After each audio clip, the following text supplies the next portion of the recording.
सो आज हम डिस्कस करेंगे next simple supportive permanent tissue that is collenchyma. Last video में हमने डिस्कस किया था पेरेन्काइमा। फर्स्ट टाइप थी जो हमारे सिंपल परमानेंट टिश्यू की, सिंपल सपोर्टिव परमानेंट टिश्यू की। अब हम बात करेंगे कॉलेनकाइमा की। सो collenchyma that is again we can say that is derived from parenchyma। जब parenchyma सेल्स फर्दर और मेच्योर हो जाती हैं, उन पे डिपोजिशन स्टार्ट हो जाती है, या वो पुरानी सेल्स जो हैं वो कॉलेनकाइमा होती हैं। अकॉर्डिंग टू ग्रीक लैंग्वेज कॉला मीन्स होता है ग्लू। ग्लू सो एक ग्लू एक डिपोजिशन, और कायमा मीन्स फिलिंग। तो एक ग्लू की फिलिंग हो जाना, इसीलिए इन सेल्स को कहते हैं कॉलेनकाइमा। कुछ इस तरीके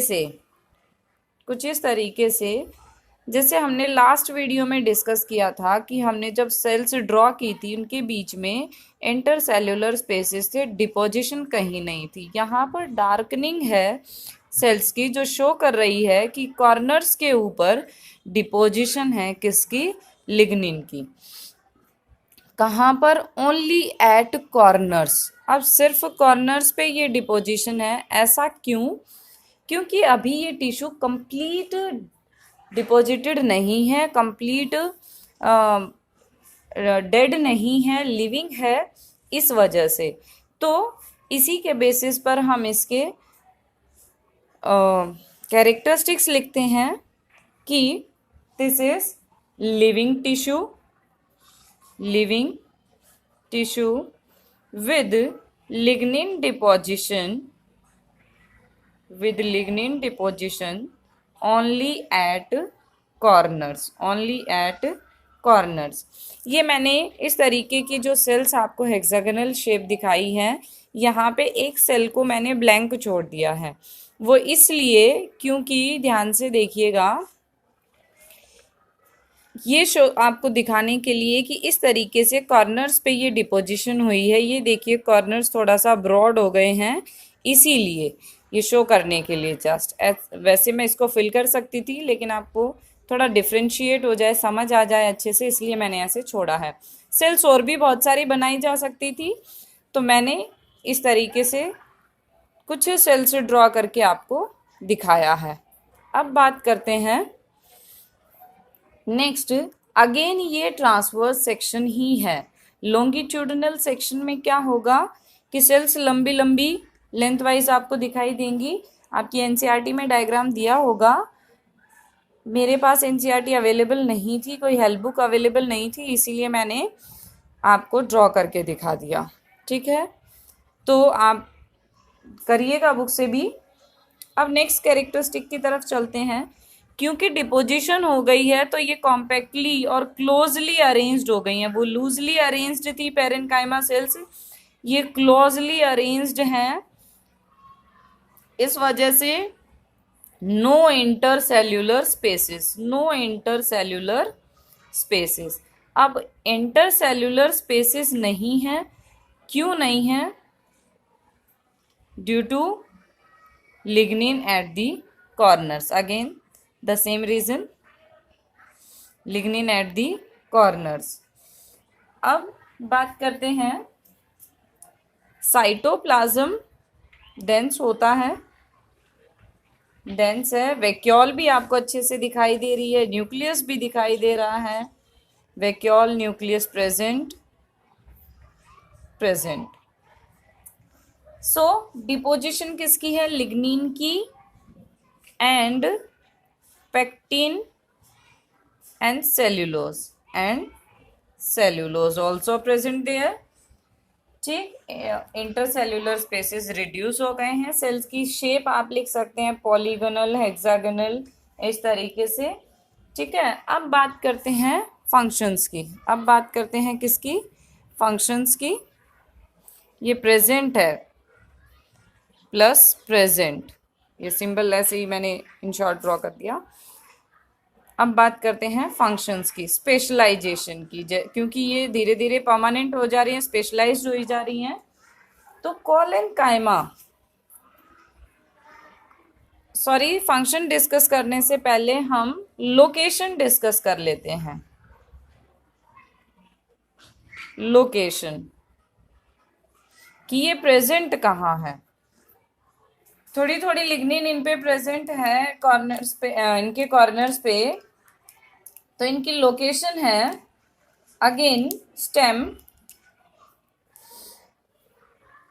स्टेम, लीफ, स्टॉक। आपने देखा होगा लीफ की स्टॉक जो है, डंडी जो है, वो ब्रांच के साथ जहाँ पे अटैच होती है वो एरिया थोड़ा सा ब्रॉड होता है। ठीक, वहाँ पे ऐसा लगता है कि जैसे वो चौड़ा है, वहाँ पे कुछ डिपोजिशन है। ठीक है।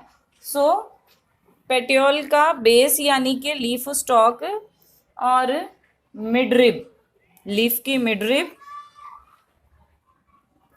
Midrib of dicot plants.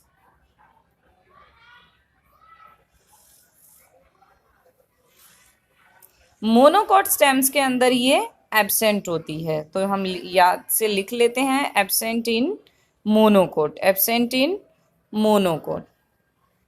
ठीक है। अब बात आती है कि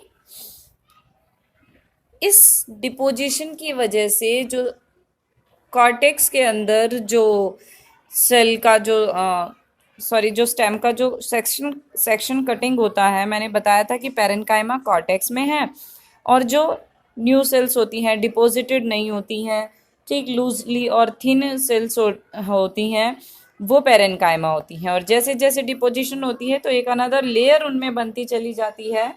तो कुछ स्टेम सेल्स के अंदर, डाइकोट्स के अंदर ही सिर्फ आपको एक लेयर और दिखाई देगी एपिडर्मिस के बाद। Below the layer of epidermis there is a thick layer that is hypodermis. तो ये हाइपोडर्मिस भी बनाती हैं। कहाँ होता है हाइपोडर्मिस? Below epidermis. ठीक है। तो ये हाइपोडर्मिस भी बनाती हैं। तो अब बात करेंगे नेक्स्ट हम फंक्शंस की। ठीक है। ये आपको समझ आ गया, कैरेक्टरिस्टिक्स। इसी स्ट्रक्चर को ध्यान से देखते जाइए और लिखते जाइए। और लोकेशन ये आपको थोड़ी सी याद रखनी है। वैसे आसान है कि जहाँ पर ग्लू जैसा डिपोजिशन जो हो गई है, जो अटैच कर रही है दो पार्ट्स को, तो लीफ पेटियोल, लीफ बेस यानी के स्टॉक पे विद ब्रांच एंड मिडरिब जो है वो डार्क होती है, वो भी डिपॉजिटेड होती है विद दिस पैक्टिन लिग्निन। ठीक है। तो अब बात करते हैं फंक्शंस की, फंक्शंस ऑफ कोलेनकाइमा। अब क्योंकि ये डिपॉजिटेड है लिग्निन के बेस पे, प्रेजेंट है ब्रांचेस और लीफ स्टॉक के, तो हेल्प करता है फ्लेक्सिबिलिटी प्रोवाइड करने में। हेल्प करता है किसमें? फ्लेक्सिबिलिटी प्रोवाइड करने में, जो इसका स्पेशल फंक्शन हो गया। ठीक है। और जो जनरल फंक्शन है जो हम एज अ सपोर्टिव टिश्यू सब में लिख ही रहे हैं कि ये मैकेनिकल स्ट्रेंथ प्रोवाइड करेगा, मैकेनिकल स्ट्रेंथ प्रोवाइड करेगा, ये एक फंक्शन हो गया। ठीक। देन दूसरा फंक्शन क्या है? Help in providing flexibility, provide flexibility, flexibility to delicate parts, to delicate parts like leaves। ठीक है। तो इनके पास भी क्लोरोफिल होता है लेकिन कम, सो हम लिख देते हैं also help in photosynthesis. But not that much. उनको तो वहाँ क्लोरेनकाइमा कहते थे। यहाँ मेन फंक्शन हो गया इसका फ्लेक्सिबिलिटी, टेंसाइल स्ट्रेंथ वर्ड भी यूज होता है, टेंसाइल स्ट्रेंथ प्रोवाइड करता है। ठीक है, तो स्टोरेज का काम तो करते ही हैं, स्टोरेज का काम ग्रोथ एंड इलोंगेशन, ये सिंपल फंक्शंस है, स्टोरेज, ग्रोथ एंड इलोंगेशन। ठीक है, तो ये थे इसके कोलेनकाइमा के special function and general functions. इस तरीके से आपको कोलेनकाइमा को पैरेनकाइमा के साथ कंपेयर करते हुए समझना है, लिखना है। तो आप क्या कहेंगे, ये लिविंग है, इंटरसेल्यूलर स्पेसेस कम हो गए हैं क्योंकि लिग्निन आ गया, कॉर्नर्स पे पेक्टिन है। ठीक है, साइटोप्लाज्म है, सेल वॉल जो है secondary cell, primary cell wall की थिकनिंग हो गई है, सॉरी प्राइमरी सेल वॉल की थिकनिंग हो गई है, किस वजह से, डिपोजिशन की वजह से। ठीक है, और इनके फंक्शन क्या हो गए, स्ट्रेंथ प्रोवाइड करना, फ्लेक्सिबिलिटी, फोटोसिंथेसिस में भी, storage, growth, elongation. Location is the important for this, इसका डायग्राम बहुत पूछा जाता है। ठीक है, और लोकेशन। ठीक, तो याद रखिएगा स्टेम के स्टेम पे होता है, लीफ के स्टॉक पे या बेस पे जो अटैच करता है स्टेम के साथ या ब्रांच के साथ, और मेनली डाइकॉट में ही प्रेजेंट होता है, मिडरिप ऑफ डाइकॉट में प्रेजेंट होता है, लेकिन मोनोकॉट में एब्सेंट होता है।